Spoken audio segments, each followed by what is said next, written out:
consuming fire, sweet perfume, awesome presence, fill this room. Feu dévorant, merveilleuse présence. Seigneur, remplis ce lieu, Seigneur Père, car c'est un lieu saint. Consuming fire, sweet perfume, awesome presence, fill this room. Feu dévorant, doux parfum, présence glorieuse, remplit ce lieu. Feu dévorant, doux parfum, présence glorieuse, remplit ce lieu. Feu dévorant, doux parfum, présence glorieuse, remplit ce lieu. Feu dévorant, doux parfum, présence glorieuse, remplit ce lieu.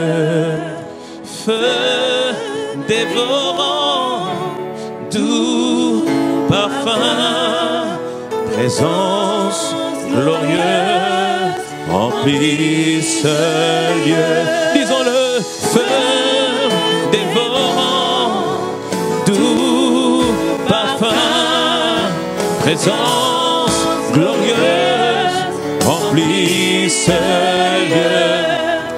Feu dévorant, doux parfum, présence glorieuse de Dieu, remplit ce lieu.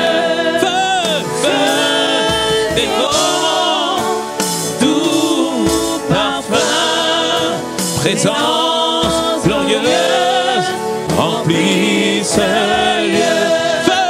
Feu dévorant, doux parfum, présence glorieuse, remplit ce lieu.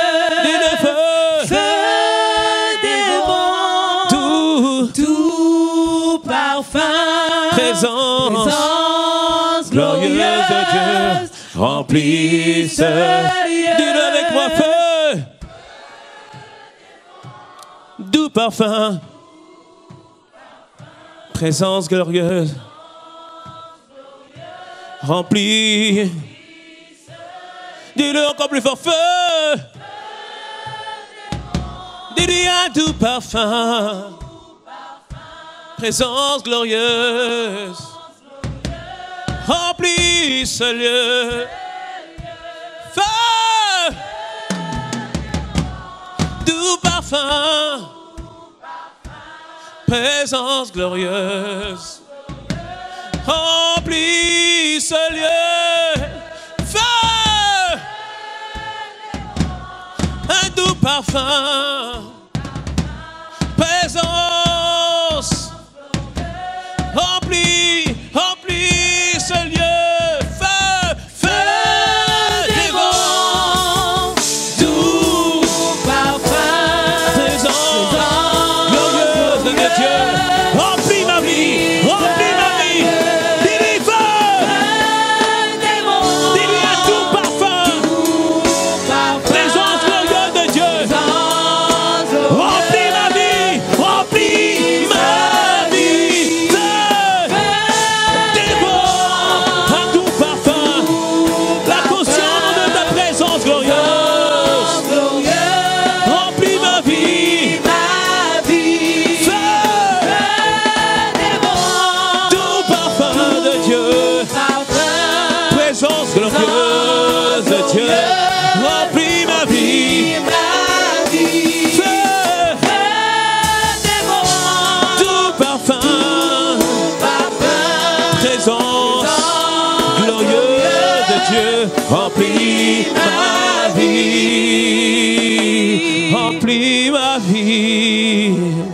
Remplis ma vie, remplis ma vie. Oh, remplis ma vie, remplis ma vie, remplis ma vie, remplis ma vie, remplis ma vie. Mais Dieu aussi bâtit ma vie, bâtis ma vie, bâtis ma vie sur ta présence, bâtis ma vie juste sur toi, bâtis ma vie, je bâtirai sur toi, toi la pierre angulaire, toi qu'on a rejeté, bâtis ma vie, bâtis ma vie, bâtis ma vie, bâtis ma vie, bâtis ma vie, que ma vie ne soit plus la même, que ma vie ne soit plus la même, bâtis ma vie, bâtis ma vie, présence glorieuse de Dieu, bâtis ma vie, bâtis-le, oh bâtis ma vie, bâtis ma vie, oh bâtis ma vie, sur l'adoration, sur la reconnaissance, sur l'amour, sur l'appréciation de ce que Christ a fait à la croix. Bâtis ma vie sur l'adoration, sur la reconnaissance, sur l'appréciation de ce que Christ a fait à la croix. Seigneur Père, ce soir, cet après-midi, je reconnais que tu es la pierre angulaire, la fondation de notre vie. Alors bâtis ce matin, bâtis, construis nos vies, afin que nous soyons un édifice, Seigneur, à ta gloire, afin que nous soyons un édifice, Seigneur, qui te plaise. Seigneur, merci. Je t'acclame ce matin, car tu bâtis ma vie. Nous t'acclamons ce matin, car tu bâtis nos vies. Tu bâtis le 95, tu bâtis le 78, tu bâtis le 60, et tu bâtis nos vies. Tu bâtis la vie de ma soeur, tu bâtis la vie de mon frère, tu bâtis nos vies basées sur l'adoration, de la reconnaissance, de l'appréciation de ce que Christ a fait à la croix. Ma vie est bâtie sur toi, sur ta présence glorieuse. Ma vie est bâtie sur toi, Seigneur. Seigneur, merci. Conduis-nous ce matin sous les rails de ta volonté. Merci, Seigneur. Est-ce que quelqu'un qui désire véritablement que Christ bâtisse sa vie peut l'acclamer, peut l'exalter, peut lui rendre la gloire, peut lui rendre la louange? Oh Seigneur, nous te bénissons ce matin et nous sommes reconnaissants ce matin. Alléluia. Quelqu'un me dise un bon amen. Quelqu'un me dise un bon amen.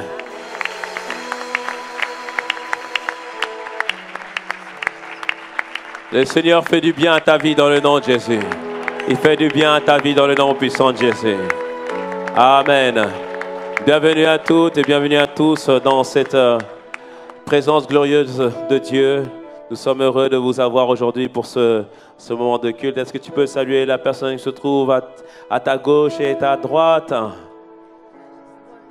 Salut la personne qui se trouve derrière toi. Salut la personne qui se trouve devant toi. Et salue bien fort celle qui t'a le plus souri. Amen. On reste debout, je n'ai pas dit de s'asseoir. Come on. Please stand up on your feet, please. On va accueillir aussi l'abbé James ainsi que son épouse, Akla Claudia. Acclamons le Seigneur pour leur vie. Ils étaient avec nous et Dieu les a envoyés en Guyane. Amen. Donc dis à ton voisin, tu ne sais pas où demain Dieu va t'envoyer.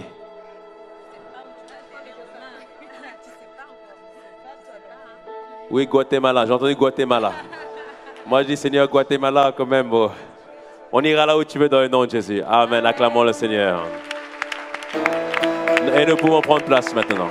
Merci. Merci à vous.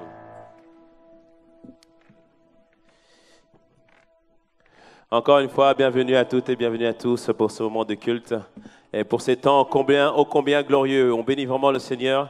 Moi, j'aime les paroles que Dieu nous donne pendant l'été. Dis-moi un beau amen à cela.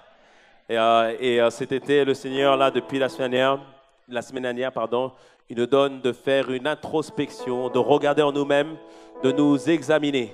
Et la semaine dernière, nous avons eu un message ô combien important qui nous disait, qui nous incitait à faire un examen spirituel de notre vie. Est-ce que tu me suis? Amen. Et nous avons expliqué que Dieu, pour montrer la relation que chacun doit établir avec lui, il a dit à Moïse, fais-moi un tabernacle, fais-moi un endroit où tu vas me rencontrer, selon l'image que je te montre. Dieu a montré une image à Moïse du tabernacle et Moïse a construit un tabernacle qui est à la fois un endroit physique, mais aussi cela va nous aider, nous, à comprendre comment on peut s'approcher de Dieu et comment on peut rencontrer Dieu. Amen. Est-ce que tu me suis ce matin? Est-ce qu'on peut me mettre, s'il vous plaît, l'image du tabernacle, s'il vous plaît?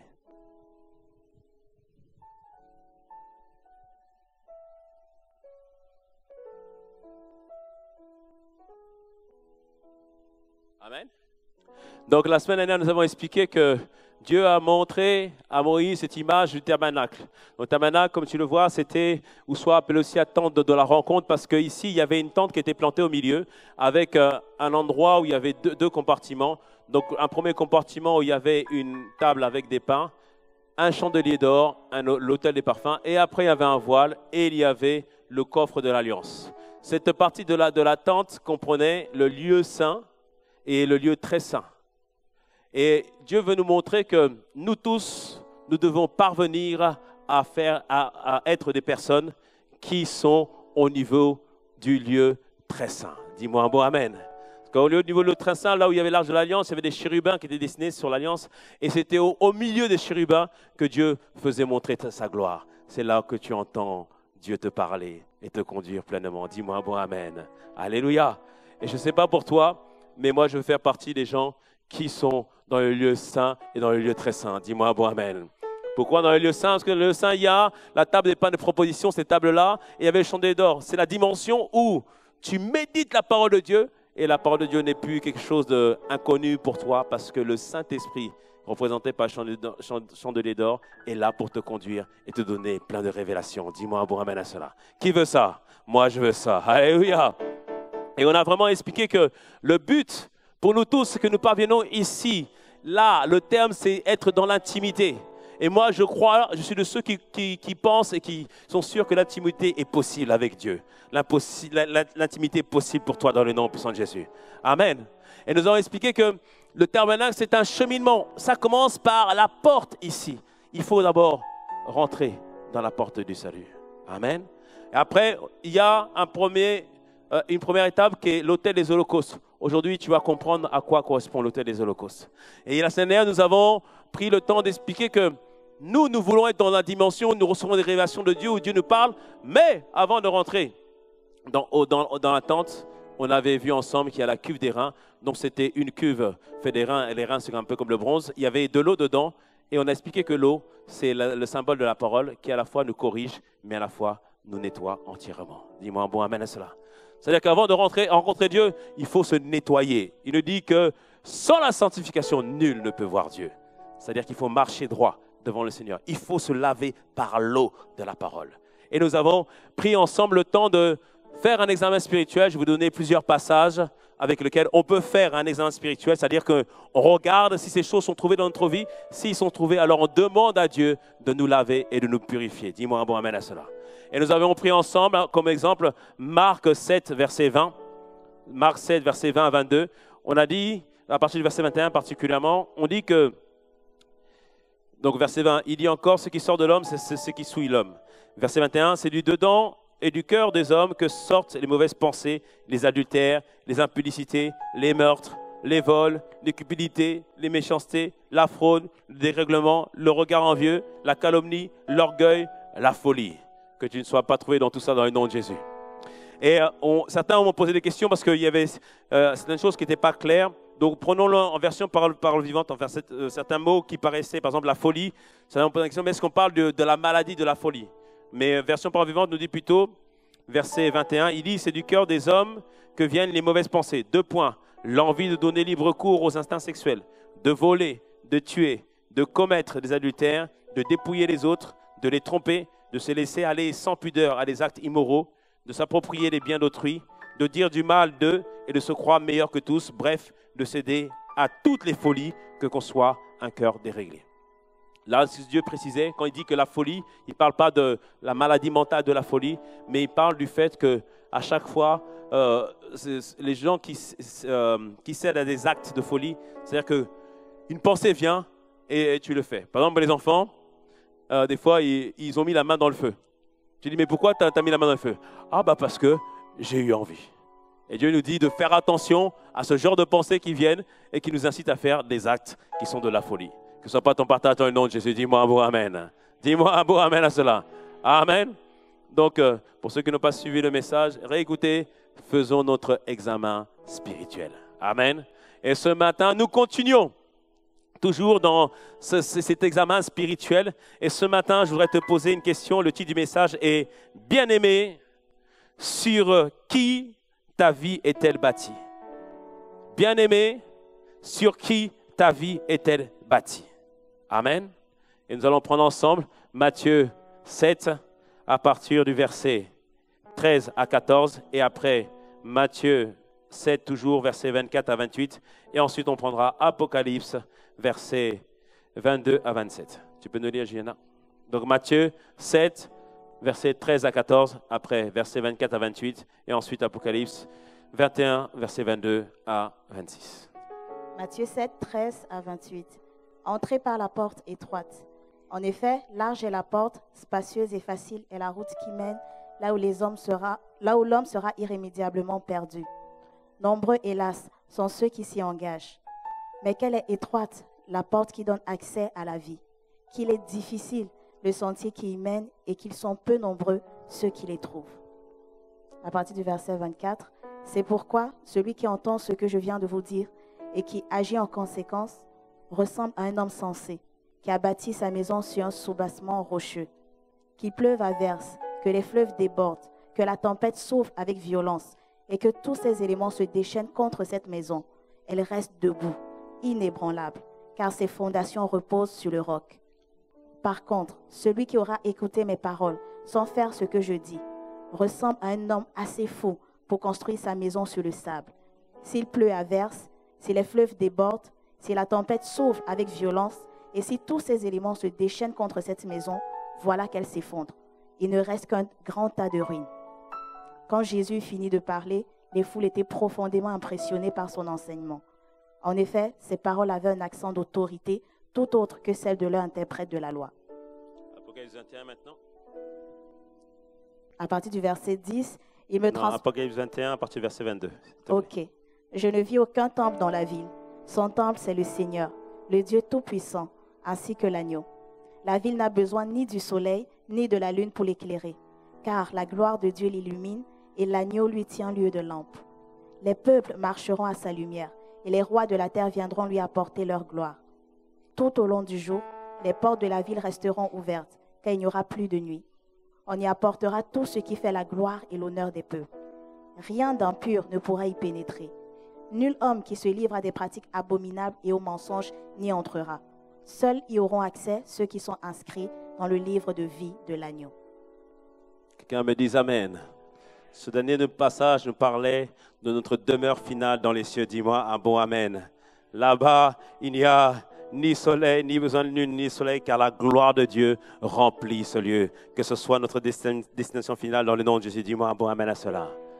Et ce matin, je te dis, le titre du message, c'est « Bien-aimé, sur qui ta vie est-elle bâtie ?» Pourquoi nous posons cette question? Dans la parabole que nous avons vue, que Jésus nous dit que notre vie, notre maison doit être fondée sur le roc. Il dit que la pluie va venir, les vents violents vont venir, mais ce qui fait que nous tenons ferme, c'est lorsque nous sommes fondés sur le roc. Dis-moi un bon amen à cela. Et tu dois comprendre que les fondements sont importants. Sur quoi tu bases ta relation avec Dieu est importante. Sur quoi ta vie est bâtie, c'est extrêmement important. Et dans le cours 101, lorsque nous parlons, lorsque nous donnons des vérités bibliques, nous utilisons plusieurs cas pratiques afin d'asseoir une vérité au niveau des étudiants. Et notamment pour bien faire asseoir l'importance d'avoir des bons fondements, nous prenons un cas pratique, une histoire qu'on raconte, c'est l'histoire du frère Bro. Le frère Bro, on l'identifie comme un homme de Dieu qui est consacré, qui a ses enfants, qui a une femme. On l'identifie comme celui qui a tout réussi. Professionnellement, ça va. Au niveau de l'église, ça va. Il est un modèle.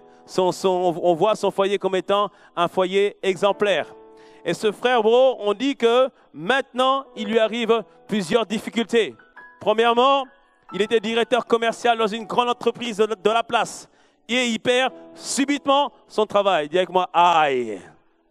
Mais ce n'est pas tout. Puisqu'il a perdu son travail, alors le niveau de vie baisse. Et sa femme lui dit, chérie, c'est plus possible. Je ne peux plus aller acheter sur venteprivée.com. Je ne peux plus aller faire les soldes. Il faut que ça change. Dis avec moi, aïe. Mais ce n'est pas terminé. Le frère Bro va voir son médecin. On lui fait des examens. On l'examine. On regarde, on scrute. On dit, monsieur, nous sommes désolés de vous apprendre. Vous êtes atteint d'une maladie. Et en plus, cette maladie est incurable. Il n'y a pas de solution pour vous. Et ce n'est pas encore terminé. Le frère Bro, qui servait au sein de l'église, qui fait partie du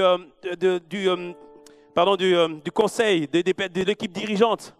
Quelqu'un vient lui dire, quelqu'un vient l'accuser, il fait des fausses accusations. En plus, un ami proche qui l'accuse. Et maintenant, à cause de ces fausses accusations, maintenant, le frère Bro qu'on voyait en train de faire la modération, parfois en train de prêcher, c'est celui qu'on voit assis au fond du culte, c'est celui qu'on ne regarde plus, c'est celui qu'on dit « méfie-toi de lui, il est bizarre ». Dis avec moi « aïe ». Le frère Bro a tout perdu. Et au bout de quelques temps, face aux épreuves, il perd totalement confiance en lui-même. Lui qu'on voyait « hey !»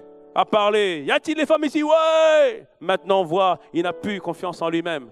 Non seulement il n'a plus confiance en lui-même, mais il a l'impression de n'avoir plus de valeur. Il dit, je ne vaux plus rien, j'ai plus de boulot. Au foyer, c'est palabre sous palabre maintenant.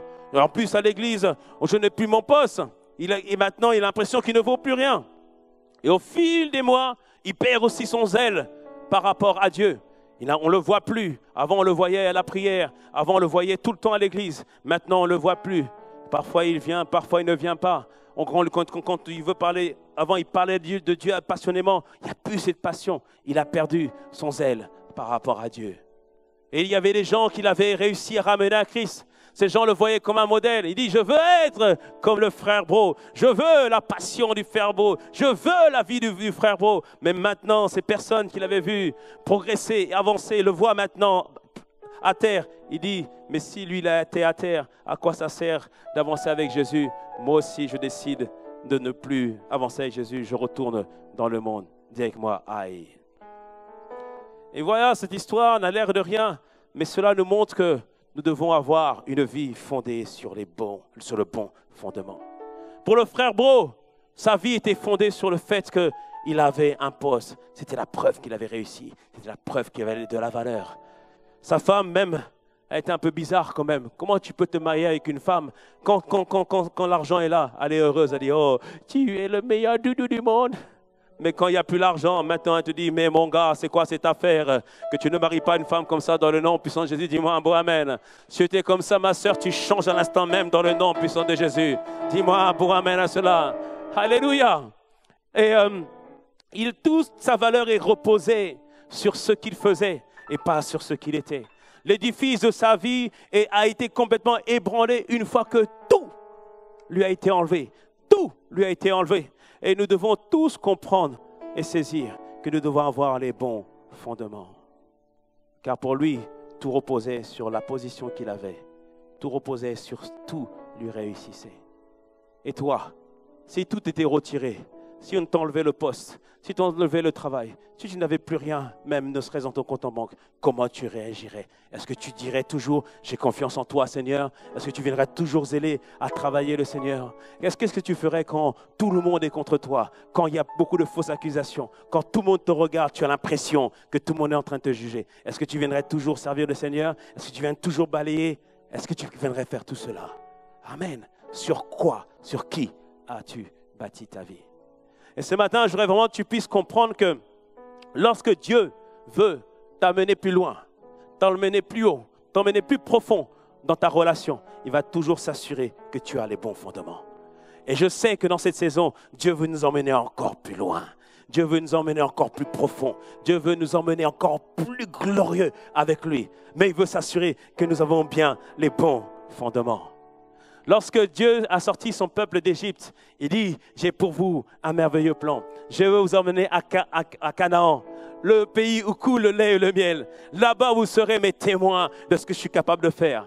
Et Dieu les sort d'Égypte et veut les amener à Canaan. La Canaan, c'est la destination finale. Mais pour être sûr qu'ils sont prêts pour Canaan, Dieu va pouvoir les préparer, s'assurer qu'ils ont les bons fondements. Et pour le faire, il les amène dans le désert. Le but du désert, ce n'était pas qu'ils meurent dans le désert, mais le but du désert était qu'ils puissent s'assurer qu'ils ont un bon fondement. Deutéronome 8, 2 nous dit ceci.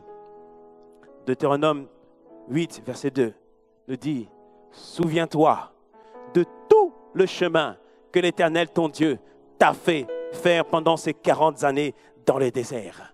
Souviens-toi toutes les fois où tu n'en pouvais plus avec le Seigneur, tu n'en pouvais plus physiquement et que c'est lui qui t'a fortifié. Souviens-toi de toutes les fois où tu avais l'impression qu'il n'y aurait plus rien à manger pour demain, mais Dieu a pourvu. Souviens-toi toutes les fois où tu te disais là, tout est fermé, mais Dieu a ouvert une porte. Souviens-toi que dans ce désert-là, il t'a fortifié, il t'a conduit. Dis-moi un bon amen à cela. Souviens-toi de cela. Lorsqu'il les conduisait dans le désert, la nuit, la journée, il faisait chaud. Je ne sais pas pour toi cette semaine, mais il a fait chaud. Et lorsque tu rentres dans la voiture, il faisait chaud. Mais quand tu démarres et que tu tournes le bouton, tu appuies sur la climatisation et que l'air frais, tu dis, oh merci Seigneur, parce que tu as donné de l'intelligence aux hommes. Amen. Et Dieu a été pour eux pendant 40 années. Pendant le jour, alors qu'il faisait chaud, il les rafraîchissait dans la nuée. Il les rafraîchissait partout, il les conduisait, il les rafraîchissait dans la nuée. Ça, c'est Dieu lorsque tu n'en pouvais plus, lorsque ta vie était desséchée. Il a été comme une pluie qui a arrosé la terre qui était desséchée. Il a été comme une pluie qui a arrosé ta vie. Et alors là, tu as repris confiance et tu as eu confiance en lui. Il a été avec toi pendant ce désert. Mais aussi le désert, la particularité, la nuit il fait chaud à tel point que ça te brûle, mais la journée il fait chaud à tel point que ça te brûle, mais la nuit, la température descend. La température descend et là tu as froid, tu n'en peux plus, c'est noir, c'est la grande obscurité. Mais dans la nuit, il a été la colonne de feu qui les éclairait, qui les réchauffait, qui leur donnait toujours d'avancer. Oh, je bénis Dieu, parce que dans les moments de désert, il a été cette colonne de nuée qui a fortifié, qui a remis en nous de la passion. Et il dit à son peuple, souviens-toi de ces 40 années dans le désert. Il dit, pourquoi je l'ai fait? Afin de l'humilier et de t'éprouver, pour savoir quelles étaient les dispositions de ton cœur et si tu garderais mes commandements. Si je t'ai fait passer par ces difficultés, c'est pour voir les dispositions de ton cœur, pour voir est-ce que tu étais attaché à moi, est-ce que tu étais attaché à mon cœur ou à ma main, est-ce que tu étais attaché à ce que j'agisse ou est-ce que tu étais attaché à ma présence. Il a testé les dispositions de leur cœur. Et je dois te dire ce matin, avant de t'emmener dans une dimension où coule le lait ou le miel, Dieu va t'apprendre à te réjouir tout simplement parce que tu as de l'eau à boire. Tu vas t'apprendre à te réjouir parce que tu as de l'eau à boire. Avant de t'emmener dans une dimension où tu pourras manger tout ce que tu veux. C'est ce qui était à Canaan. Avant de t'amener dans cette dimension où tu vas manger tout ce que tu veux, il va t'apprendre à rendre grâce pour la manne qui descend chaque jour. C'est la même nourriture, jour après jour. Mais Seigneur, merci pour la bouillie. Parce que Seigneur, tu m'as permis que j'ai quelque chose à manger. Merci pour ce simple pain. Parce que j'ai eu quelque chose à manger jour après jour. Seigneur, je te dis merci pour la manne. Je te dis merci pour la manne. Car je sais que ce n'est pas la destination finale. Dis-moi, bon amen, si tu le crois. Avant de t'amener dans une dimension de puissance avec lui, Dieu va t'apprendre à juste apprécier sa présence. Dis-moi, bon amen. Mais attention, quelle présence il va t'apprendre à apprécier? C'est la présence où il te parle dans le silence. Où Dieu ne parle pas.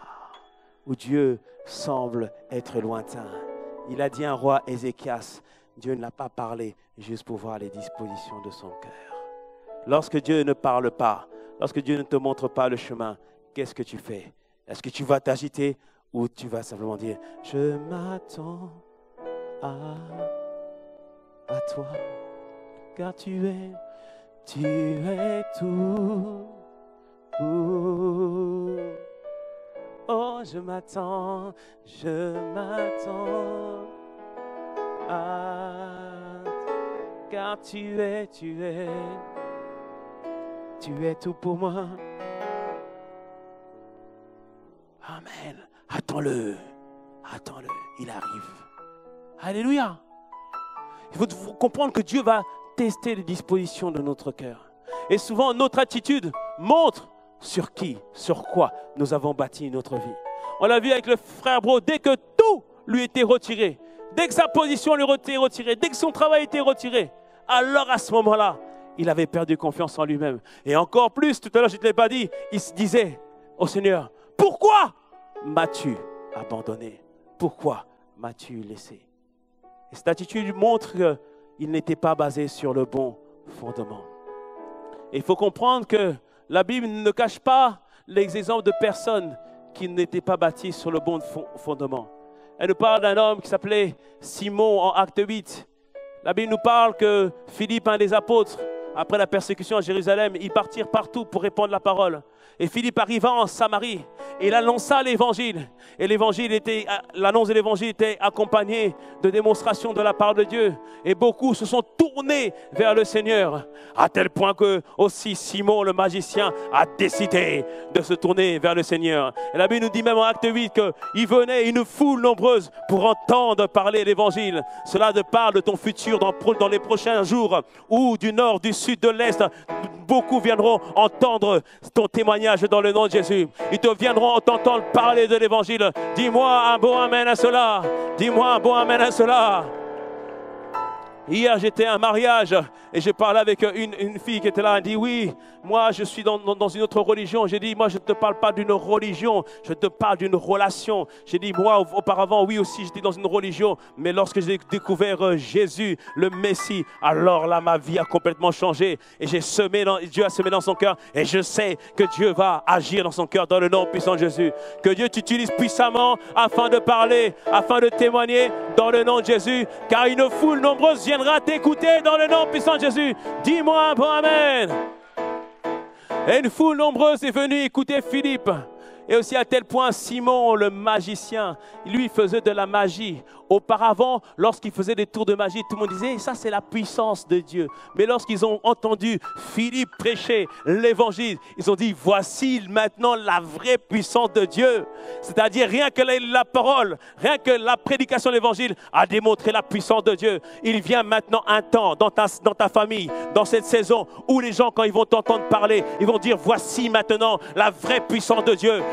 La vraie puissance de Dieu. Il y a des familles qui auparavant étaient du côté de l'ennemi. Pendant cette saison, tu vas voir que Dieu va se révéler dans ta famille dans le nom de Jésus. J'ai dit, Dieu va se révéler dans ta famille dans le nom de Jésus. Dis-moi un bon amen à cela. Et Simon le magicien, voyant que tout le monde partait, il a décidé aussi de se convertir. Et lorsque les apôtres ont entendu tout ce qui se faisait en Samarie, ils sont venus, donc l'apôtre Pierre et Jean sont venus pour aller parler avec les chrétiens qui étaient en Samarie. Non seulement ils ont parlé avec eux, ils ont prié pour eux afin qu'ils puissent recevoir le Saint-Esprit. Lorsque tu donnes ta vie au Seigneur, la deuxième chose, il faut que tu reçoives le Saint-Esprit dans toute sa plénitude. Parce que tu reçois le Saint-Esprit dans toute sa plénitude, tu es transformé entièrement de l'intérieur. Que tu reçoives la plénitude du Saint-Esprit à l'instant même dans le nom puissant de Jésus. J'ai dit la plénitude du Saint-Esprit dans le nom puissant de Jésus. Et Simon, voyant que les gens recevaient le Saint-Esprit par imposition des mains. C'est un des moyens de recevoir le Saint-Esprit, par imposition des mains. Simon est parti voir les apôtres. On dit, hey, je veux aussi le Saint-Esprit. Dis avec moi, je veux le Saint-Esprit. Il a dit, je veux le Saint-Esprit. Il leur a dit, tenez, prenez, je vous paye de l'argent afin que je reçoive aussi le Saint-Esprit. Et puis elle a dit, hey, dis avec moi, hey. Il a dit non. Le Saint-Esprit, la relation avec Dieu ne s'acquiert pas avec de l'argent, mais avec un cœur disposé, avec un cœur qui le cherche, un cœur qui l'aime, un cœur qui soupire pour lui, un cœur qui désire juste lui. Pas avec de l'argent, non. Parce que la vérité, Simon cherchait Dieu. Ce n'était pas juste pour lui, mais il cherchait Dieu parce qu'il voulait aussi la puissance. Il voulait aussi une puissance. La puissance, il faut la puissance. Il faut désirer la puissance, mais comprends que la puissance est trouvée dans la présence de Dieu. Amen. Il cherchait Dieu pour des mauvaises motivations. Mais la Bible nous donne aussi des exemples de personnes qui véritablement ont bâti leur vie sur Dieu seul. Moi, j'aime les 3 Hébreux, Shadrach, Meshach et Abednego. Ça, c'est en Daniel 3. Il faut comprendre que comme le peuple avait désobéi, Dieu avait permis que Babylone puisse attaquer Jérusalem et puisse déporter tous les jeunes gens de Jérusalem à Babylone. Le but, c'était de les utiliser afin qu'ils puissent servir Babylone. Et il y avait Daniel qui était parmi ces personnes-là, mais il y avait aussi Shadrach, Meshach et Abednego. Ils étaient formés, préparés pour servir auprès du roi Nebuchadnezzar, qui était le roi de Babylone. Et à un moment donné, Nebuchadnezzar, c'était un homme orgueilleux. Il voulait montrer sa gloire. Et il a fait une statue. Il a dit que au son du héros, et le héros, c'est une personne qui était là pour annoncer quelque chose. Donc le héros devait dire, lorsque j'annoncerai, tout le monde va se prosterner devant la statue de Nebuchadnezzar. Tout le monde doit se prosterner.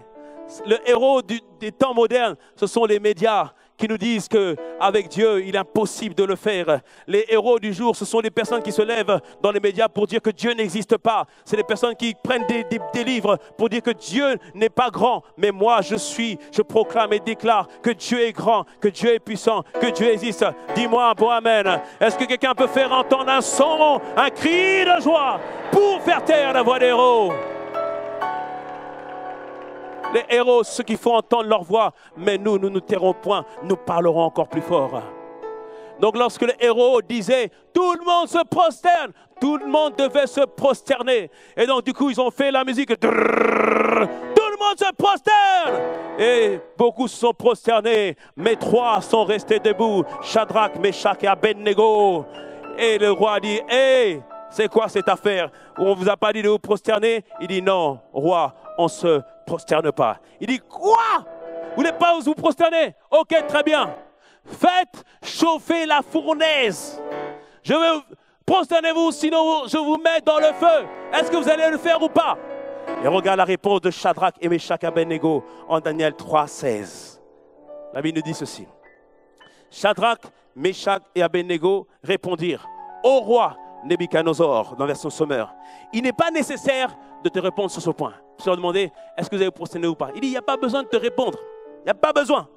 Il dit, si le Dieu que nous servons peut nous délivrer de la fournaise où brûle un feu ardent, ainsi que de tes mains, ô roi qui nous délivre. Waouh! Ils avaient confiance que Dieu était capable de le faire. Dieu est capable de le faire dans ta vie, dans le nom de Jésus. Il est capable de le faire dans ta vie, dans le nom de Jésus. Alléluia. Mais regarde ce qu'il dit. Ils disent, mais, dis moi mais. Il dit, mais même s'il ne le fait pas, sache bien, ô roi, que nous ne t'adorerons pas, nous n'adorerons pas tes dieux et que nous ne nous prosternerons pas devant la statue d'or que tu as fait ériger. Une autre version dit, notre Dieu est capable de nous délivrer, mais s'il ne le fait pas, c'est bien aussi. S'il ne le fait pas, c'est bien aussi.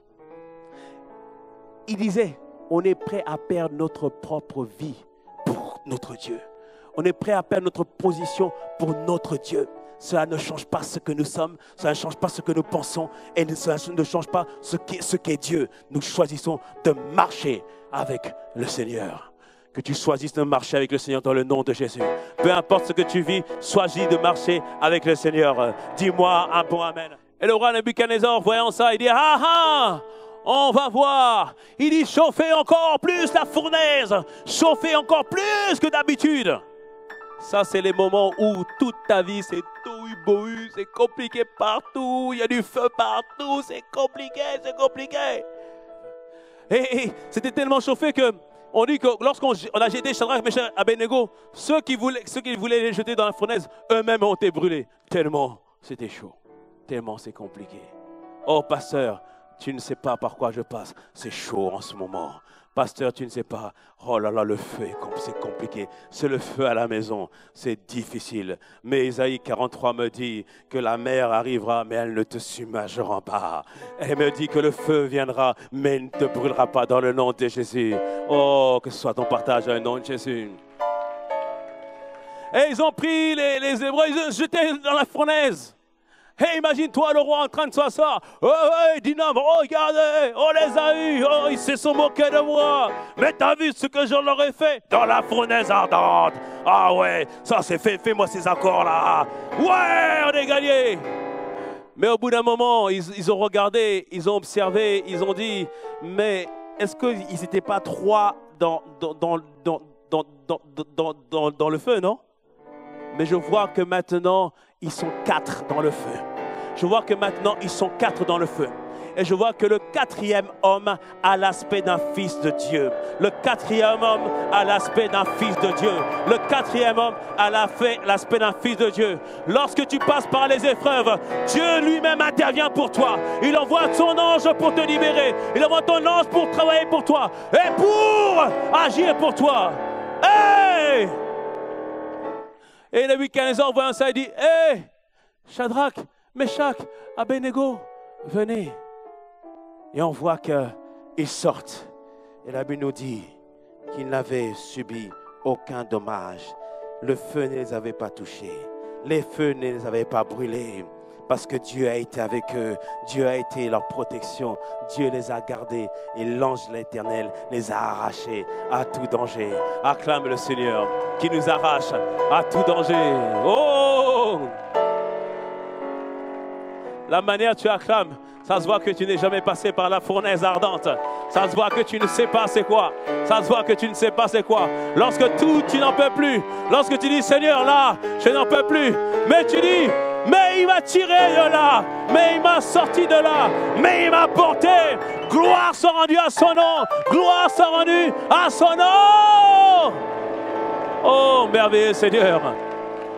Gloire soit rendue à son nom. Tu peux t'asseoir. Et lorsque Nebuchadnezzar a dit cela, il a publié un décret en disant que à partir de ce jour, tout le monde, tous ceux qui parleront en mal du Dieu de Shadrach, Meshach, Abednego seront envoyés dans les fers. Aïe, il arrive une dimension dans ton travail, on va dire, celui qui parle du mal du Dieu de la sœur Mélanie, alors celui-là, il est viré. Acclame le Seigneur. Oh, il acclame le Seigneur. Oh, il arrive cette dimension dans le nom de Jésus. Vous voyez, eux, leur vie était basée sur Dieu et sur Dieu seul. Il y a une autre personne qui a un bon exemple aussi, c'est Abraham. Abraham, son histoire est particulière. On le connaît sous le nom de Abraham, mais au début c'était Abraham. Dieu vient lui voir et il dit, hé, Abraham, hé, psst, viens, quitte. Et je rendrai ton nom grand. Quitte, et je te donnerai une postérité. Et Abraham a quitté sa famille pour suivre la voie du Seigneur. Comme toi, tu as quitté les habitudes de ta famille pour suivre Dieu. Et Abraham ne savait pas où il allait, mais il a eu confiance en Dieu. Et Dieu lui a dit plusieurs prophéties. Il a dit, Abraham, tu as une grande postérité. Il dit, attends, on va changer ton nom. On va plus t'appeler Abraham, qui veut dire père élevé. On va t'appeler maintenant Abraham, qui veut dire père d'une multitude. Parce que je t'appelle à avoir une multitude. Dieu qui appelle les choses qui ne sont pas comme si elles étaient. Mais imagine que tout le monde le connaissait en tant qu'Abraham. Maintenant il dit, je ne m'appelle plus Abraham, maintenant je m'appelle Abraham, père d'une multitude. Elle est où la multitude? Non, non, c'est mon nom, Abraham. Et il s'est passé 23 années pendant lesquelles, voici Abraham, père d'une multitude. 23 ans comme ça. Mais à chaque fois, Dieu rappelait sa parole. Il dit, Abraham, regarde les étoiles, ainsi sera ta postérité. Compte les étoiles, les poussières de la terre, ainsi sera ta postérité. Et Dieu rappelait constamment sa parole, ses promesses. Et il y a eu des hauts et des bas. À un moment, Abraham avait foi. À un moment donné, il faiblissait. À un moment donné, il a même essayé d'aider Dieu en allant vers une autre femme. Et il a eu Ismaël. Mais Dieu lui a dit, ça, ce n'est pas l'enfant de la promesse. Il doit naître de Sarah. Il y a eu des hauts et des bas. Mais enfin, au bout de 23 ans, Isaac est venu. Imagine la joie d'Abraham quand enfin la promesse est arrivée. Avant la fin de l'année, avant la fin de l'année 2018, les prières qui datent là, qui ont fait couler des larmes, qui ont rempli un seau comme ça, avant la fin de l'année, ces prières maintenant vont voir l'exaucement arriver dans le nom de Jésus. Avant la fin de l'année, dans le nom puissant de Jésus. Avant la fin de cette année, dans le nom de Jésus. Et enfin, Abraham a vu Isaac arriver. Et Isaac a grandi. Abraham a noué une relation avec son fils. Il dit, oh merci Seigneur. Oh, tu as été tellement bon, tu as été tellement excellent. Il voit la promesse de Dieu. Mais imagine-toi, au bout de 23 ans, mais là tu oublies toutes les peines. Au bout de là, son fils est là, il passe du temps avec lui. Et à un moment donné, Dieu vient parler à Abraham et dit, hey, Abraham, donne-moi ton fils. Ah, Ismaël, non, ton fils là, Isaac. L'enfant de la promesse. L'enfant sur lequel je me suis accroché. Tu me dis de le donner. Celui que j'ai attendu 23 ans, tu me dis de le donner. Oui, donne-moi Isaac. Abraham, imagine-toi. Il devait se poser des questions. Et là, à ce moment-là, Dieu allait. Ah, je vais jeûner, je vais prier, je vais chercher encore. Des fois, Dieu parle une fois, c'est tellement clair que même si tu vas chercher, il va plus parler. Là, c'était clair, donne-moi Isaac. Il dit, ok, et on va donner Isaac. Et il dit, ok, pour donner Isaac, il faut aller sur tel mont. Ok, il dit à ses serviteurs, on va aller, non pas sacrifier Isaac, mais on va aller adorer Dieu. Oh. Pourtant, il va sacrifier son fils. Il dit, on va aller adorer Dieu. C'est la première fois que apparaît le mot adoration. Quand on parle de l'adoration, ce n'est pas un chant, mais c'est un sacrifice. C'est un cœur qui se donne entièrement à Dieu. C'est un cœur qui se donne entièrement à sa personne. Il y a des moments, le chant qui chante là, il y a des moments où ce n'est plus un chant. Il y a des moments, ça devient une expérience. De toi, je te donne tout de moi.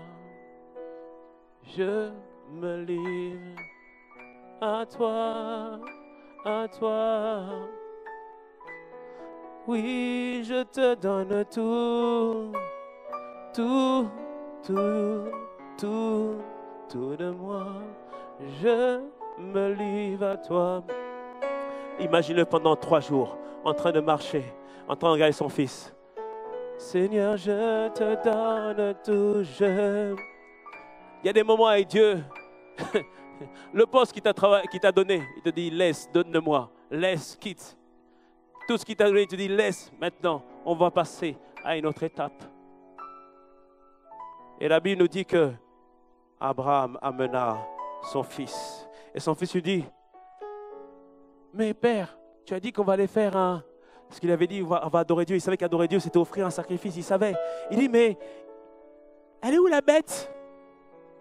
Abraham lui dit, Dieu lui-même se pourvoira du sacrifice. Mais il savait que c'était son fils. Et ils font le chemin ensemble. Maintenant, il attache. Mais imagine-toi la confiance que le fils devait avoir vis-à-vis de son père. Parce que l'enfant était grand, hein? Il n'est pas bête. Hein? Il sait que là, si le père le ligote, c'est pas pour son bien. Et au moment, il prend un couteau et il s'apprête à sacrifier son fils. Et au moment où il fait le geste, il entend une voix, un ange qui dit « Hey! Abraham, arrête. » Parce que des fois avec Dieu, Rien que le fait d'avoir pensé, d'avoir décidé de faire l'action, Dieu a déjà validé. Dieu a déjà validé. Dis-moi un bon amen à cela. Dieu a un bon amen à cela. Mais comprends quand même que Dieu ne te demandera jamais de tuer quelqu'un. Dis-moi un bon amen à cela. C'était l'épreuve pour lui. Je précise bien. Dis un bon amen. C'est de l'autre côté qu'on demande de tuer les gens. Le seul qui est mort pour nous, c'est Christ. Dis-moi un bon amen à cela. Alléluia. Et il va pour le tuer. Et Dieu lui dit, Abraham, arrête. Maintenant, je sais que tu crains Dieu. Pourquoi tu ne m'as pas refusé ce qui te tenait à cœur? Tu ne m'as pas refusé ce qui te tenait à cœur, ton Isaac. Et toi, ce matin, c'est quoi ton Isaac? C'est quoi les choses que tu te tiens tellement à cœur que tu ne dors que pour ça? Tu ne pries que pour ça? Et si la chose qui te tenait réellement à cœur, si Dieu te disait aujourd'hui, donne-le-moi. Tu pries pour un mariage. Tu es en droit de te marier. Tu es prêt à te marier.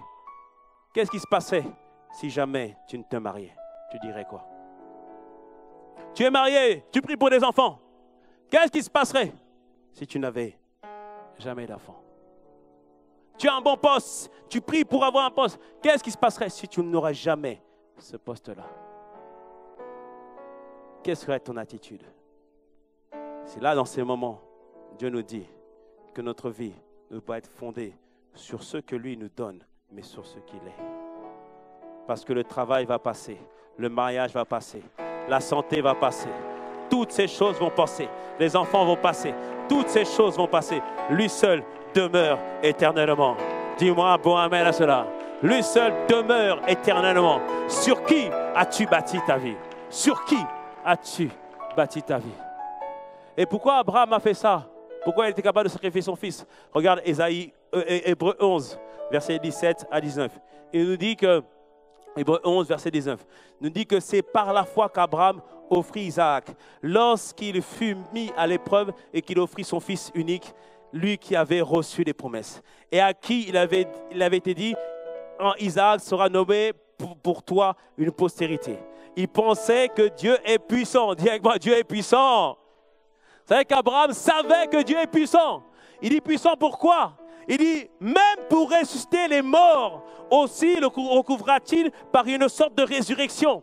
En fait, Abraham, lorsqu'il sacrifiait son fils, il avait tellement résolu dans son cœur que Dieu était un Dieu bon, un Dieu merveilleux, un Dieu puissant, puisque c'était lui qui était capable de lui donner un enfant alors qu'il avait près de 100 ans. Il dit que le même Dieu qui avait fait accomplir la promesse était capable de ressusciter son fils, même s'il était mort. Waouh! Une image du Christ, du Père qui offre son fils et son fils qui soit ressuscité. Oh Seigneur, quelle gloire! Dis-moi un bon amen à cela. Dis-moi un bon amen. Que Dieu ressuscite tout ce qui était mort dans ta vie dans le nom de Jésus.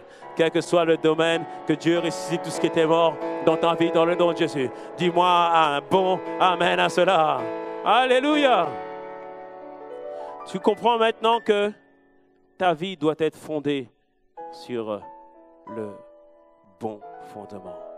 Et le fondement sur lequel nous devons fonder, c'est le roc qui est Jésus. Dans la parabole que nous avons vue, on a vu que la maison qui est fondée sur le roc, c'est elle qui va tenir. Et le roc dont nous parlons, c'est Christ, c'est Jésus. Mais de quoi nous parlons exactement? Je voudrais ce matin que tu puisses réaliser qu'il y a une chose qu'on doit tous comprendre, que Dieu a accompli déjà dans notre vie, pour laquelle nous devons être reconnaissants, pour laquelle nous devons toujours garder nos cœurs, pour marcher toujours avec un sentiment de gratitude vis-à-vis de cela. Ce que Jésus a accompli dans notre vie, il nous a sauvés de la perdition. Il nous a sauvés de la perdition. Matthieu 7, verset 13, on l'a lu tout à l'heure, il dit « Entrez par la porte étroite ». Matthieu 7, verset 13, « Entrez par la porte étroite, en effet large est la porte spacieuse, et facile est la route qui mène là où l'homme sera irrémédiablement perdu. Nombreux, hélas, sont ceux qui s'y engagent. Mais quelle est étroite la porte qui donne accès à la vie, qu'il est difficile le sentier qui y mène, et qui sont peu nombreux ceux qui les trouvent. » Il dit ici, il y a deux portes, Une qui mène à un endroit où on sera irrémédiablement, c'est-à-dire totalement perdu.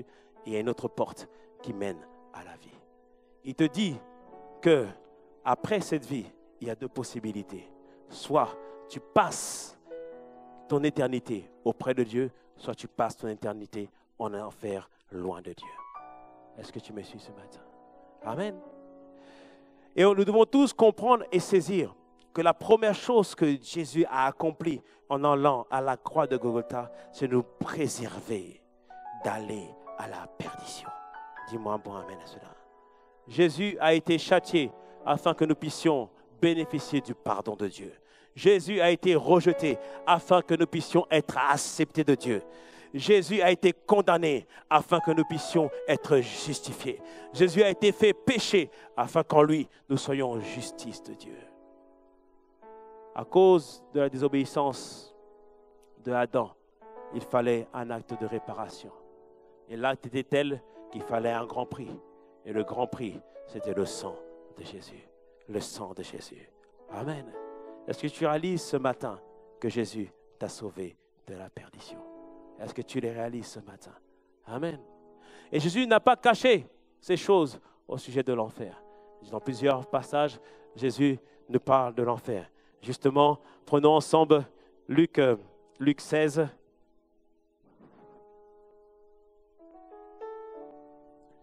À partir du verset 19. Il dit, il y avait, Luc 16 à partir du verset 19. Il y avait un homme riche qui était vêtu de pourpre et de fin lin, et qui chaque jour menait joyeuse et brillante vie. Un pauvre nommé Lazare était couché à sa porte, couvert d'ulcères, et désireux de se rassasier des miettes qui tombaient de la table du riche. Et même les chiens venaient encore lécher ses ulcères. Le pauvre mourut, et il fut porté par les anges dans le sein d'Abraham. Le riche mourut aussi, et il fut enseveli. Dans le séjour des morts, le séjour des morts, c'est l'enfer. Dans la Bible, on parle l'enfer, le séjour des morts, c'est la même chose. Dans le séjour des morts, il leva les yeux, et tandis qu'il était en proie au tourment, il vit de loin Abraham et Lazare dans son sein. Il s'écria, Père Abraham, aie pitié de moi, et envoie Lazare pour qu'il trempe le bout de son doigt dans l'eau et me rafraîchisse la langue, car je souffre cruellement dans cette flamme. Et Abraham répondit, mon enfant, souviens-toi que tu as reçu tes biens pendant ta vie, et que Lazare a eu les maux pendant la sienne. Maintenant, il est consolé et toi, tu souffres. D'ailleurs, il y a entre nous et vous un grand abîme, afin que ceux qui voudraient passer d'ici vers vous et de là vers nous ne puissent le faire. Le riche dit, je te prie donc, Père Abraham, d'envoyer Lazare dans la maison de mon père, car j'ai 5 frères. C'est pour qu'il leur atteste ces choses, afin qu'ils ne viennent pas aussi dans ce lieu de tourment. Abraham répondit, ils ont Moïse et les prophètes qui les écoutent. Et le riche dit, il dit, non, Père Abraham, mais si quelqu'un des morts va vers eux, ils se repentiront. Et la fin, et Abraham lui dit, s'ils n'écoutent pas Moïse et les prophètes, ils ne se laisseront pas persuader quand même quelqu'un des morts ressusciterait. Dans ce passage, dans ces paraboles, Jésus nous montre que l'enfer, le séjour des morts, premièrement, c'est un lieu de tourment. On voit cette personne qui appelait l'homme riche, il est parti en enfer, ce n'est pas à cause de la richesse. Dis-moi un bon amen. Dis-moi un bon amen. Il est parti en enfer à cause de son attitude. Dieu n'est pas contre la richesse. Dis-moi un bon amen à cela. Alléluia. On voit que l'homme riche qui menait bon train ici-bas, dans notre époque, ce serait la grosse voiture, la réussite au niveau professionnel. On voit qu'une fois qu'il part de la terre, tout reste là. Lorsque tu pars de la terre, ta voiture reste, ta maison reste, ton poste reste, ton CV reste, ton argent reste, ton or reste, tes diamants restent, tes chaussures restent. Alléluia. Tout ça reste. Amen. On voit que maintenant, il est dans un lieu de tourment. Et souvent, moi, je disais que moi, je n'ai pas peur de l'enfer. Mais la vérité, je me rends compte qu'avant, je ne savais pas c'était quoi. C'est un lieu de tourment. En Marc 9, 27, Jésus nous explique même, Marc 9, 48 carrément, Marc 9, 48, Jésus nous explique que l'enfer, c'est un lieu où il y a des vers qui ne meurent jamais. Il dit des vers rongeurs qui ne meurent point et un feu qui ne s'éteint jamais. C'est-à-dire que quand quelqu'un est en enfer, il y a des rongeurs qui le mangent. Tu vois les vermisseaux, les asticots quand ça dépérit. Donc ça mange, ça mange, ça mange, ça mange. Et en fait, comme c'est pour l'éternité, le lendemain, ton corps se reconstitue et tu vis encore le même calvaire, encore et encore. Que ce ne soit pas ton partage dans le nom de Jésus, que ce ne soit pas le partage de ta famille dans le nom de Jésus, que ce ne soit pas le partage de ton frère, ni le partage de ta sœur dans le nom de Jésus, que ce ne soit pas notre partage dans le nom de Jésus. Amen. Il décrit ça comme étant un lieu de tourment. Et les personnes qui ont eu des images, des visions de l'enfer, on dit tous une chose. Le plus horrible en enfer, ce sont les cris que nous entendons. Les cris parce que les gens sont dans différents tourments. D'autres ont eu d'autres visions. Il y a plusieurs endroits, plusieurs supplices, plusieurs choses qui se font. Et ça pour l'éternité. Et on doit tous réaliser que Jésus nous a sauvés de la perdition. Dis-moi un bon amen à cela. Comment je le sais? Jean 3, versets 18 à 19, version parole vivante. Jean 3, versets 18 à 19, version parole vivante. Il dit, celui qui place sa confiance en lui n'aura pas à subir de condamnation. Mais celui qui refuse sa confiance est déjà condamné. Car il n'a pas mis sa confiance en la personne du Fils unique de Dieu. Et voici pourquoi il est condamné. La lumière est venue dans le monde, mais les hommes lui ont préféré les ténèbres parce que leurs actes étaient répréhensibles. Ce verset te dit, ce n'est pas la volonté de Dieu d'envoyer les gens en enfer. Et même, je dirais même plus, ce n'est pas Dieu qui envoie les gens en enfer. Ce sont les choix, les décisions de tout à chacun qui nous mènent en enfer. Il y a la porte étroite, il y a la grande porte. Est-ce que tu me suis ce matin? Mais à celui qui a décidé d'avancer avec Dieu, il n'y a plus de condamnation pour lui. Dis-moi un bon amen à cela. Qu'il n'y ait pas de condamnation pour toi dans le nom de Jésus. Qu'il n'y ait pas de condamnation pour toi dans le nom de Jésus. Amen. Alors parfois, on est là, on pleure. Seigneur, elle est où la promesse? Elle est où telle chose? Il est où mon mariage? Il est où mon poste? Il est où la conversion? La conversion, ça c'est important. Il est où toutes ces choses matérielles? Mais je te dis tout à l'heure, toutes ces choses vont passer. Toutes ces choses vont passer. Mais toi, ton salut va rester. Toi, ton attachement à Dieu va te conduire dans un autre endroit. Je t'ai dit là, je t'ai parlé de l'enfer, un endroit où il fait chaud. Il est même dit qu'il fait chaud avec de l'odeur de soufre. Le soufre, c'est l'odeur qu'aucun être humain ne peut supporter. Imagine-toi toute cette odeur pendant toute l'éternité. Ce ne sera pas ton partage dans le nom de Jésus. Dis-moi bon amen. Ce ne sera pas le partage aussi de tes enfants dans le nom de Jésus. Ce ne sera pas le partage de ton mari dans le nom de Jésus. Ce ne sera pas le partage de tes voisins dans le nom de Jésus. Ce ne sera pas le partage du 95 dans le nom de Jésus. Ce ne sera pas le partage du 78 dans le nom de Jésus. Ce ne sera pas le partage du 60 dans le nom de Jésus. Dis-moi un bon amen, cela. Et parfois, on est là. L'ennemi nous accable, se moquant de nous. Ha, ha, ha, ha, ha. Où est ton Dieu? Rappelle-toi dans ces moments-là qu'il t'a sauvé de la perdition. Rappelle-toi dans ces moments-là que Christ t'a sauvé de la perdition. C'est là, dans ces moments, tu chantes les chants. Comment expliquer et comment décrire un amour si grand, si puissant que rien ne peut le contenir. Tu dis, tu sais, Père, tu sais mes espoirs. Père, tu sais. Seigneur, tu sais mes craintes. Et mes mots sont bien trop petits. Sont bien trop petits pour dire tout l'amour. Amen. Et quand tu chantes ce chant, tu ne penses pas à l'enfer. Mais tu penses maintenant au paradis, ou qui est appelé le 3e ciel. C'est l'endroit où nous serons dans l'éternité. Tout à l'heure, Apocalypse 21, on l'a vu. Apocalypse 21 nous dit que la cité de Dieu est brillante. Elle brille comme une pierre précieuse. Elle est décrite comme un endroit merveilleux, comme un endroit transparent comme du cristal. Il y a 12 portes, 12 fondements. Il est même dit que le paradis, le jardin d'Éden qui a été perdu, est rétabli. Et il y a un fleuve qui coule, qui guérit toutes les nations. C'est le lieu où il y a plus, c'est le lieu moi j'aime l'appeler le lieu du plus jamais. Plus jamais de tourment, plus jamais de maladie, plus jamais de peur, plus jamais de honte, plus jamais. Parce que c'est la cité de Dieu. Dis-moi un bon amen à cela. Dis-moi un bon amen à cela. C'est le lieu où il n'y aura plus jamais de séparation, car la mort a été vaincue. Alléluia. C'est le lieu où nous ferons face à face, nuit et jour, à l'agneau de Dieu, à contempler, adorer le Seigneur. C'est le lieu où je serai à côté de la paix James et dirai, hé mon gars, on a eu fort, on a eu raison de croire au Seigneur. On se checkera, yes. C'est ce lieu-là. Dis-moi un beau amen. Alléluia.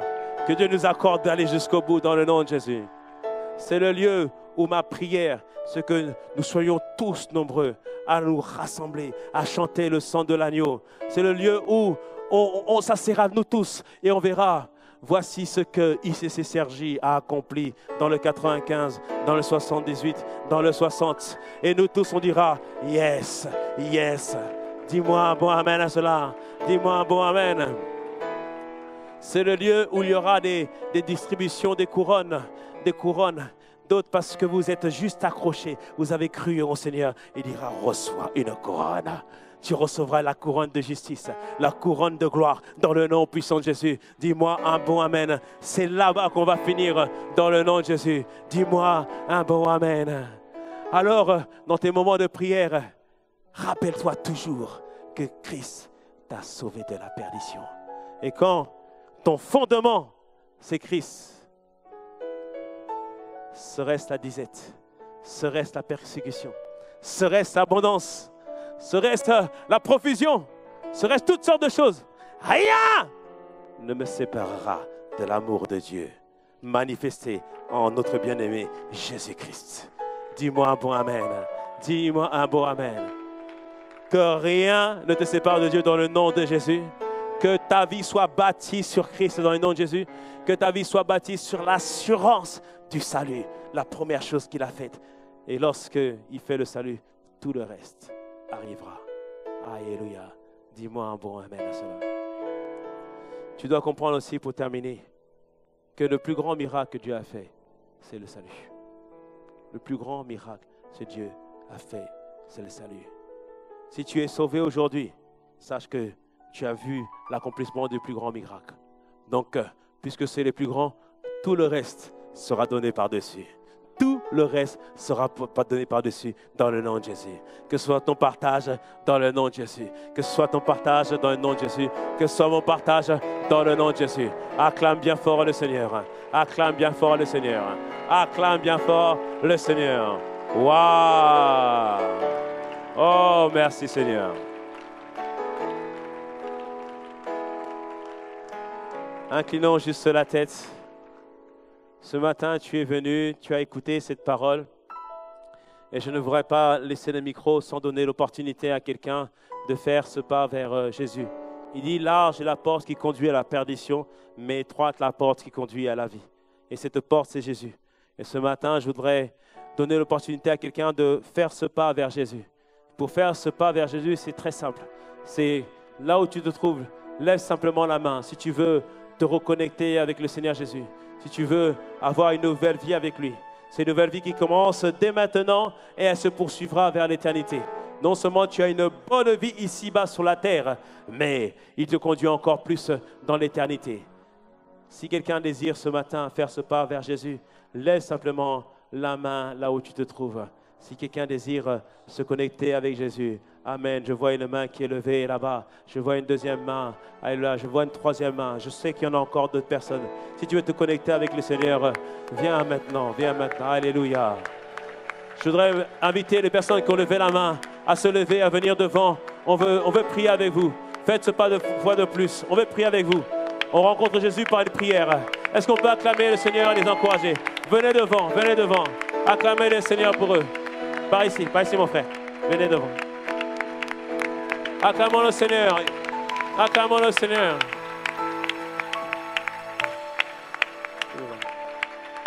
Acclamons le Seigneur. Waouh. Acclamons le Seigneur. Acclamons-le. Alléluia.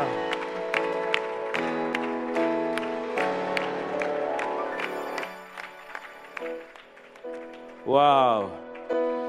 Est-ce qu'on peut leur montrer la joie qu'il y a au ciel à l'instant même? La joie qu'il y a au ciel à l'instant même.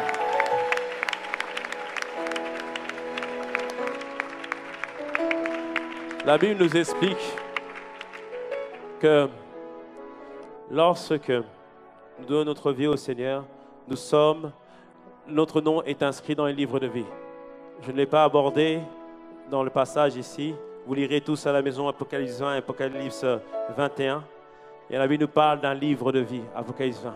Votre nom est inscrit dans les livres de vie dès aujourd'hui. Amen. C'est-à-dire que vous êtes maintenant dans le regard de Dieu. Amen. Et nous, en tant qu'Église, on veut prier pour vous toute cette semaine. Donc, on va vous demander vos prénoms. Et après, on va faire une prière ensemble, c'est inviter Jésus. Et après, je vais recommander à la grâce de Dieu. Et ensuite, vous suivrez la sœur Evelyne. C'est juste pour prendre vos coordonnées, vous remettre une Bible et vous accompagner après pour que vous puissiez avancer avec le Seigneur. Alors, votre prénom? Grâce. Landry. Landry. Priscilla. Priscilla, ok. Johan. Johan, est-ce qu'on peut acclamer le Seigneur pour leur vie? Waouh! Merci Seigneur. Vous allez répéter une prière avec moi et l'Assemblée va aussi répéter cette prière avec vous. Ensemble, Seigneur Jésus, aujourd'hui, j'ai entendu ta voix. Seigneur, merci. Parce que je réalise, aujourd'hui, tu me donnes la possibilité d'avoir une nouvelle vie. Ici-bas, sur la terre et pour l'éternité. Aujourd'hui, je fais de toi mon Seigneur et mon Sauveur. Et je sais qu'il n'y a plus aucune condamnation contre moi. Merci parce que tu as payé ta vie pour ma vie. Aujourd'hui, je te reçois dans mon cœur et dans ma vie. À partir de ce jour, je suis une nouvelle personne. Et accorde-moi la grâce de grandir et de devenir un véritable disciple de Jésus. Merci Père, car tu me gardes et tu me préserves jusqu'au bout. Au nom de Jésus. Amen. Amen.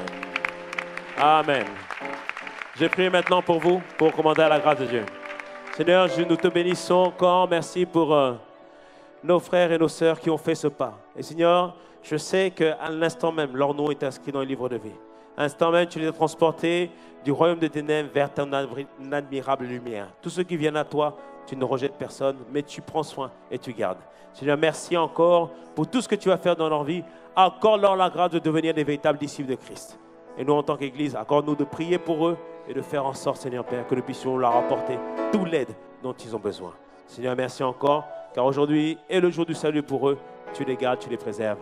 Au nom de Jésus. Amen. Amen. Vous pouvez suivre, s'il vous plaît, la sœur Evelyne. On va prendre vos coordonnées. Avant, je veux juste vous serrer la main. Bienvenue dans le royaume. Bienvenue. Bienvenue. Bienvenue.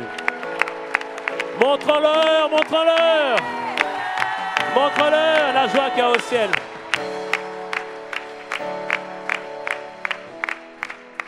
Maintenant, tu vas prier pour ton voisin. Tu vas prier pour ta voisine. Tu vas demander à Dieu la grâce sur sa vie afin qu'il aille jusqu'au bout dans le nom puissant de Jésus. Qu'aucun ne rétrograde, qu'aucune personne ne retourne en arrière dans le nom puissant de Jésus. Élève la voix pour ton voisin. Élève la voix pour ta voisine. Demande à Dieu de le fortifier. Demande à Dieu de le porter. Demande à Dieu de le conduire. Demande à Dieu, demande à Dieu, demande à Dieu. Seigneur, merci pour mon frère. Merci pour ma sœur. Seigneur, assurément, personne ne retournera en arrière. Puisque tous ceux qui s'attachent à toi, tous ceux qui sont attachés à ta personne, Seigneur, tu les conduis dans le nom de Jésus. Il n'y aura pas de rétrograde parmi nous. Personne ne retournera à la boue du péché dans le nom de Jésus. Mais toi, Père, tu fortifies, tu gardes, tu préserves mon frère et tu gardes, tu préserves ma sœur de toute tentation dans le nom de Jésus. Seigneur, nous voulons te recommander toutes choses entre tes mains. Merci encore pour tout ce que tu fais et merci encore, Père, parce que assurément, tu fais de nous une église forte, une église basée sur le Saint-Esprit, une église basée sur la relation avec toi. Seigneur, nous voulons vraiment te dire merci. À toi la gloire, à toi la louange. Et on acclame bien fort le Seigneur. Acclamons, acclamons, acclamons.